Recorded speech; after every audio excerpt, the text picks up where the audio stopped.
parler d'une chose. Elle a fait la différence entre entrepreneuriat social et entrepreneuriat business. Lolo, bala ma fiy jógee war na leer seen bopp ngeen xam lan mooy entrepreneuriat social.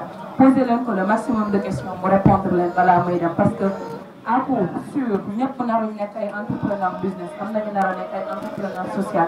Profitoo leen si ngeen comprendre mooy lan lañ koy defee yan stratégie la ñuy jaar pour réussir ko balaa may dem.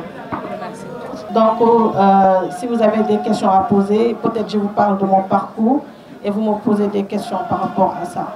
Je ne sais pas ce que vous en pensez. Moi, je veux quelque chose de dynamique. J'ai envie de savoir, vous avez organisé cette chose sur l'entrepreneuriat. Aujourd'hui, est-ce qu'on parle des choses qui bloquent les jeunes en matière d'entrepreneuriat? Donc, moi, je ne suis pas dans l'entrepreneuriat business, je suis dans l'entrepreneuriat social. C'est ça que je fais. Alors, moi, mon combat, c'est de permettre aux femmes d'avoir les mêmes opportunités que les hommes dans la société. Mon combat n'est pas contre les hommes, mais j'attaque énormément les hommes dans mon combat. J'ai envie que la discussion soit dynamique. Aujourd'hui, vous vous voyez où dans 10 ans, par exemple? Vous vous voyez où dans 10 ans? Par exemple, Mohamed, tu te vois où dans 10 ans? Il y avait un système classique qui nous imposait le fait que soit on était étudiant, soit on était entrepreneur. Mais désormais, il y a un chamboulement de la situation qui fait que vous avez l'opportunité. Parce que quoi qu'on puisse dire, le monde dans lequel on évolue maintenant est doté de ressources que 10 ans en arrière, on ne l'avait pas. Hier, dans la journée, j'ai réglé beaucoup d'affaires. Pourquoi? Parce que j'avais tout simplement mon téléphone et mon ordinateur. Et pourtant, je n'étais pas physiquement présent là où j'ai réglé ça. Donc là, ce sont des opportunités et ce sont des petits détails. Et pour moi, l'hasard n'existe pas. Car ce qu'on appelle l'hasard, c'est tout simplement l'attention qui est faite aux détails. Moi, je suis une formation en sciences politiques, droit des affaires et relations internationales. Peut-être que demain, je serai un politique. Qui sait? Mais de toute évidence, même si je serais un politique, je sais que je suis une personne qui différencie deux choses. Étudier et travailler. Quand je suis à l'université, c'est pour avoir de la connaissance. Mais ce qui doit me permettre d'avoir des revenus, ça c'est moi qui dois les créer en tant qu'entrepreneur. Et c'est dans cette optique que je me vois moi d'ici 10 ans ou bien d'ici 5 ans. Être un politique entrepreneur ou bien être un entrepreneur qui agit dans un système pour pouvoir donner un plus-value par rapport à des jeunes ou bien par rapport à des frères et des sœurs. Parce que pour moi, l'autre disait, avant de parler d'emploi, il faut d'abord parler d'employeurs. On est des entrepreneurs qui créent des emplois pour employer des personnes. Donc dans 10 ans, moi je me vois comme une personne qui crée son propre affaire, qui fait rouler ça et qui embauche des personnes pour travailler. Et ce n'est pas seulement mon idée, c'est l'idée de Eltom Store, c'est l'idée de Kostou Karim, c'est l'idée de Ismaël de Positive Mind, de CC Trading et de beaucoup d'autres étudiants entrepreneurs qui sont ici. Juste la question que je voulais vous poser, c'est que tout à l'heure, Tiara l'a un peu frôlé. Vous avez parlé de l'entrepreneur social et de l'entrepreneur business. On a deux exemples qui sont ici devant nous. Donc peut-être l'explication ne sera pas trop difficile par rapport à ces deux notions. Merci d'avance. Maintenant, la question de l'entrepreneuriat social pour le business. Alors, là, moi, entrepreneuriat social. Moi, je dis économie sociale et solidaire. Économie sociale et solidaire, ESS.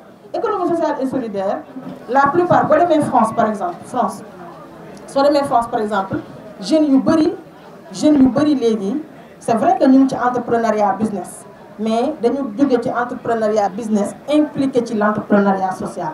Manam, dinga jaay, dinga am revenu, mais li ngay def da fay am impact aussi sur la société. C'est comme quand on dit aux entreprises la responsabilité sociétale d'entreprise. C'est la même chose en fait.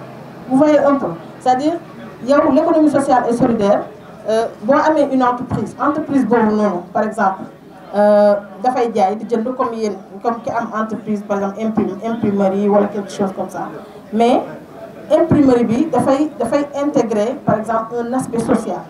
Maanaam tu t'engages pour ne pas que yow li ngay liggéey mën a indi des problèmes environnementaux, c'est-à-dire mën a am benn impact bu négatif sur l'environnement et également sur les gens. Mais deuxièmement, il y a un fonds social. C'est-à-dire que le fonds permettre par exemple à des étudiants démunis, de pouvoir chaque mois avoir des tickets de restaurant. Nous aussi, ça vous impacte. par exemple yéen dans ku nekk ak seen entreprise est-ce que vous prenez benn 500 benn 1000 francs par mois ngeen jënd ko ay tickets pour des étudiants c'est ça l'entrepreneuriat social. Donc li ngay def di nga ko ñun au sein de notre organisation nous avons des salariés certes ça veut dire que ñoom chaque mois am nañ ay revenus mais li ñuy def ni nga mën a mesurer impact dans le développement de la personne noonu nga mën a mesurer impact bi ci développement de la société. Voilà ci nga mën a mesurer développement de la société donc pour man lépp loo leen bëgg mën ngeen ko def lépp loo leen bëgg mën ngeen ko def. Microcrédit bi may wax pour les étudiants ça c'est une excellente chose ça si vous arrivez à le faire mais vous réglez 20% des problèmes des étudiants c'est ça. am na ñoo c'est-à-dire que c'est pas parce qu'on a le bac et on est à l'université qu'on va forcément réussir dans le département bi nekk c'est pas forcé. mën nga am bac nekk fac science mujj nekk businessman tey li nga gis jeune bëri ñu nekk ci jaay oto yi.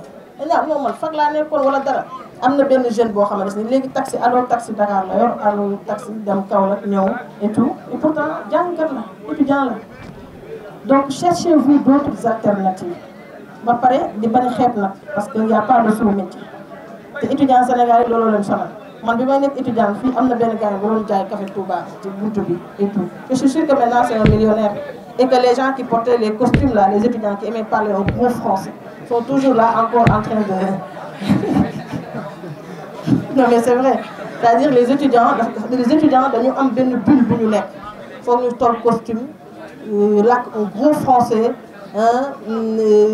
surtout bu ñu demee devant les hommes politiciens dañu doon ba ñu xam étudiants yi dañuy un gros français la ñuy làkk pendant ce temps góoru yàlla yi nag jigéen la ak góoru yàlla du góor kese donc pendant ce temps góoru yàlla yi ñu ngi dóor waar ñu ngi def nii xam nga donc loolu c'est important donc comment vous faites pour ngeen survivre y a pas de sot métier y a pas de sot boo demee tey marché poisson boo fa demee pël yi fa nekk chaque jour 50 000 la ñuy wàccee chaque jour 50 000 te réseau lañ def de maanaam bu place bii nii ki fay toog ak place bële kii ñoo bokkul ndey ak baay te bokkul place